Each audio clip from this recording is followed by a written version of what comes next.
So for those of you that don't know, potentially new to the channel and just haven't caught up yet, I am a Hawthorn supporter, and can you believe it?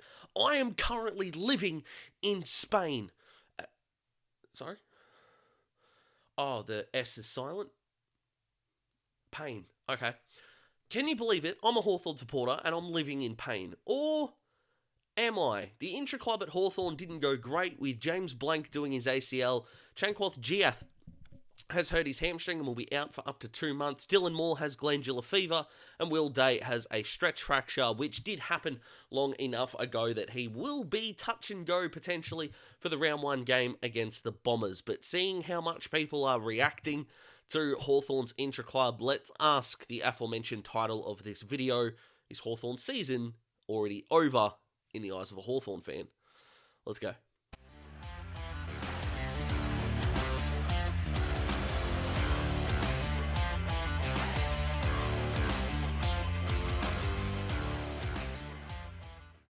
So believe it or not, this is actually the first full-length Hawthorn video I've done on this channel, and I've had my YouTube channel since October of 2021. With last year being the first year, I can honestly say that I actually stuck to, as best I can, an uploading schedule. It felt more full-time, if you will, although the hours compared to an actual full-time job don't really compare. Although I still work my ass off, so it is really weird to me that it's taken this long to do a Hawthorn-centric video. But we're here now, so let's do this, as they would say. So, Fox Sports, I mean, every single media is pointing out that Hawthorn season is already over, which is really interesting, considering that by the time round 4 hits, everyone on that list I mentioned could be back, but Dylan Moore and Will Day are absolutely going to be back by round 4. And as far as I'm concerned, the season doesn't end at round 4. So that's a little bit of a weird one for me, but let's strip it back to, let's start with Jimmy Blanck, because structurally, he is the second most important player on Hawthorn's list. The first is Mitch Lewis. But does James Sicily, look how they played without him. They had 1 win without him last year, but look at how they look. I understand. James Sicily is the best player on Hawthorn's list. Anyone saying otherwise is wrong and doesn't watch enough Hawthorn footy. Whether that's something you want to do more of or not, I'm not really going to be able to convince you on that. But structurally, a team that is 16th on the ladder and has 1 proven key forward, Mitch Lewis, and only 1 guy on the entire list that can stop, or at least attempt in a fruitful way, stop a big full forward. When you got those 2 things in place, you can start to build around it. There was a reason why the Hawks did go after Ben Mackay, and why I suspect they're going to chase Sam Taylor really hard, is that is the next point of improvement. We spent the off-season going, what do we want to do more? Really defend or really attack? And when it became clear that Ben Mackay was not going to be a Hawthorn player in 2024, Sam Mitchell and the recruiting team just went, stuff it, we need to try and score. Because if we're going to lose by 3 goals, we're better off losing 120 to 102 than we are 80 to 62. So, Jack Ginnivan, Mabior Chol, let's bring Gunners back. And even someone like Massimo D'Ambrosio, who, although he doesn't play up forward, is going to be a silky ball user to help that transition from 50-metre arc to 50-metre arc in order to give that forward line some panache and some better entries. Also considering Luke Bruce is still there in his 16th season, who's arguably the smartest small forward we've seen, maybe even all time, but that can be some of the Hawthorn bias coming out. I'm not saying he's the greatest small forward, but pure footy IQ, he is certainly up there. And of course, you've got Dylan Moore when he comes back, who I think is one of the more underrated players in the AFL. Blake Hardwick, who won the TAC Cup goal kicking in his draft year, is also playing up forward as well and kicked 3 goals in that intra-club game as well. So, clearly, the Hawks were thinking, Jimmy Blanck is the guy down there who's hopefully going to stop the Gorillas. We need to try and get the ball back off the opposition before they get a lot of inside 50s, particularly in a row, because Hawthorn conceded 5+ goals in a row in a stretch, the second most times in the league last year, behind only West Coast, and we know how badly they went last year, and who I suspect will improve a little bit in 2024. The Hawks need the ball. Converting rebound 50s into inside 50s was something that opposition clubs, especially at the start of last year, were able to do with ease. You think of the Essendon, Geelong and Sydney games at the start of 2023. It was a joke how much our midfielders just did not want to defend. And our forwards as well. They're not exempt here. leaving guys like Blanck, like Sam Frost, like Jack Scrimshaw, Jarman Impey, and even Josh Weddle when the Hawks played Carlton later on in the year was stuck on Charlie Curnow, who just took the absolute piss out of him, because of course he did. The Hawks now have a plan, and that plan now is Sam Frost now just needs to play back and not touch the footy. I love Frosty, but when you don't know what you're going to do with the ball, with ball in hand, that is a little bit of a problem. And you even look at that Carlton game, of which I attended with Smithy, and what an epic afternoon that was, barring the result. A simple handball to Seamus Mitchell was almost the turning point in Hawthorn trying to make a comeback in that game. Carlton scored, didn't look back, and effectively the game was over. Frosty just needs to play as a back shoulder, as quick as he can, defender that competes in the air. And at no stage should Frosty be touching the footy unless he's kicking the ball 55 metres away from where he's currently got it. Nothing cute, nothing on the 45, don't take off. Frost needs to become Blanck rather than Jimmy Blanck trying to become Sam Frost. Know your limitations, and considering the Hawks are going to have, as I mentioned, maybe Blake Hardwick, but Jack Scrimshaw, Josh Weddle, Jarman Impey, Carl Amon, these guys down there, even Massimo D'Ambrosio as he rotates off a wing. Harry Morrison, I thought, last year did a good job playing as a defensive winger at times, although I think he would be better as an offensive winger, but it's all about that balance sometimes during a game of footy. He doesn't need to do anything special.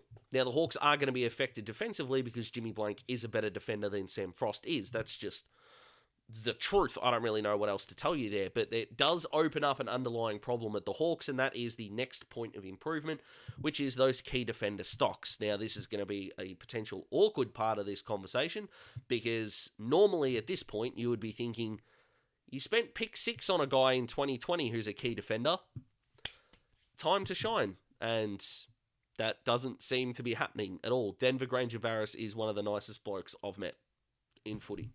That's true. That will always stay true. But this is now his 4th year on the list, and he's not ready to play that centre-half back role. He wasn't really in the intra-club. A little bit, but not overall. And also, the reports from the club and people that were at the intra-club game, of which I trust profusely, Jai Sarong was put in that role. And Jai Sarong was not a key defender in his draft year. Yes, he did play some defence, some wing, a little bit forward. He was your classic utility. For those that have got those mid-2000s footy cards, would love that utility term. But that is a problem. Blanck goes down. Denver's not the guy. Jai Sarong was not a defender when he was drafted, although if there is any club that can convert guys, it is the Hawks. We talked about Hardwick down back. Sicily was a forward or even played as a mid throughout his draft year as well. We had Jacob Kazitsky, who was the All-Australian centre-half back, who we floated as a forward before trading to Richmond. The Hawks do like mucking around with guys and trying to find their perfect spot. But right now, there is that gaping hole. And it will be for the entirety of the season, because if there's one bloke that Hawthorn didn't want to go down with an ACL, it's Jimmy Blanck, who, because the Hawks picked up Nabior Chol and Jack Gunston in the off-season and drafted Cole Shadir, Jimmy Blanck became our structurally most important player. So that's a problem. A big problem. But is Hawthorn's season over? Well, depends. Which is a real fence-sitting kind of answer. But if you thought the Hawks were going to make the finals this year, your expectations are probably hitting you hardest. Because it looks extremely unlikely now. I would argue it did already. But I would argue now that looks, without Jimmy Blanck, how the Hawks are going to recover from that. Who knows? Could they turn around and surprise us? Of course. Okay? I am still trying to be as non-biased as I can. I want the Hawks to win 23 games this year. Sorry, let's retract that. I want the Hawks to win 26 games this year, all 23 in the home and away season, the qualifying prelim and grand final. That will never change, regardless of what I say here, what you think of this video. If you think you can try and discredit me as a Hawthorn fan for what I'm about to say, sorry, that I probably shouldn't be telling people this that are taking their time to watch my videos. You're a moron if you're going to try and discredit this. But the simple fact of the matter is right now, injuries suck. Right? But it's going to be so difficult to fill that Jimmy Blanck hole. But if you thought the Hawks were going to be probably better than what everyone else thought they were going to be, you're going to be a little bit crushed and you're going to think the season's over. If you were a little bit like me and went, okay, played really well in the back end of last year, still finished third last, really like what I'm seeing, can win around that 8, 9 or 10 games, season's not over. Not at all. We're going to try and score more. And no one loves Will Day more than I do, but considering he is, I think, our modern version of Sean Burgoyne, we have got midfield depth to potentially cover him well enough that the gap of him missing is not going to be as strong as what I think Jimmy Blanck's hole will be. And when Will Day comes back, we'll have gotten more senior experience into maybe a Cam McKenzie or a Henry Huswaite. I love Henry Huswaite so much. He is Scott Pendlebury Jr. for crying out loud. But we're going to get more experience in him. That's going to be a win. Oh, Dylan Moore's out. We're going to have Nick Watson debut. So it's, But the one that I haven't spoken about is CJ. And he's fast. He's exciting. He is a lovely guy. I met him at the Hawks sponsorship meeting? Hawks sponsorship night at the MCG in 2022. I think my answer is there. Awesome bloke. Gave me a hug. I haven't had a football player give me a hug before. CJ did.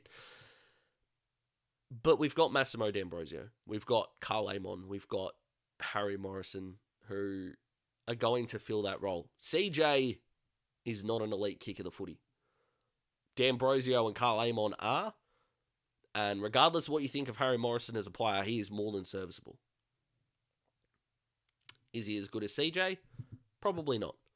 Is the gap between them so large that he's going to open up a void on the field? I would say probably not as well. So Jimmy Blanck is the big one. And sure, we might have a first bad month. Potentially. But it doesn't mean the season's over. The season is not over. The Hawks are still going to get plenty of positives about this. So are we going to win 11, 12, 13 games? Probably not. Can we still try to match last year and improve on it? 8, 9, 10? Of course we can.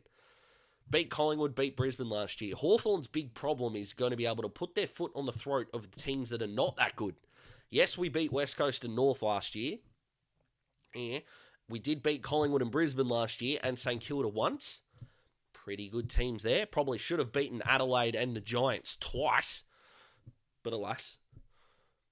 But the bridge of teams between sort of 7th and 14th on the ladder that the Hawks just played really pox against. That's the problem. That's the point of improvement. Not conceding as many goals there. Hawthorn season's not over. That's my point.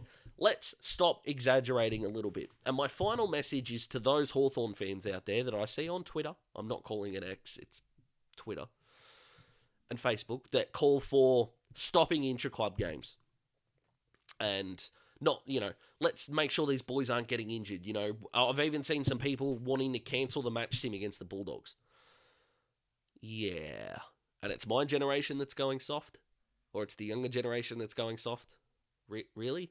Stop coddling these boys. Injuries happen. It's fucking football. Sorry for swearing. I know some of you hate it. But it's footy. People are going to get hurt. You just got to, it's in our team song, guys. We've got to ride the bumps with a grin. It's fine. Our youngsters are really exciting. We're not a premiership contender yet. We're going to see Sam Mitchell's footy brain expand and grow with more challenges. It's going to be hella fun. Are we going to beat Essendon in round 1? I still think we can. I think the odds of that have decreased dramatically. And if Essendon do lose the round 1 game against the Hawks, I'll be doing an Is Essendon season over video. Probably. But my God, stop overreacting, please. It's not that big of a deal. It's just injuries. It's fine. We'll be okay. We'll keep improving. Let's worry about the guys who are on the field, not the guys who will be off it. So what do you think? Whether you're a Hawthorn fan, not a Hawthorn fan, comment below. Let me know. Work has been insanely busy. I've been a little bit sick, so this week's going beautifully for me. Hopefully yours is going beautifully. And I want to shout out my housemate as well, Rachel, who got her P's this week. What an absolute legend. And if you want to watch a previous Daz Talks footy video, you can either click on my channel name or a couple of banners will appear here. And I'll see you next time. Enjoy your weekend, guys. See you soon.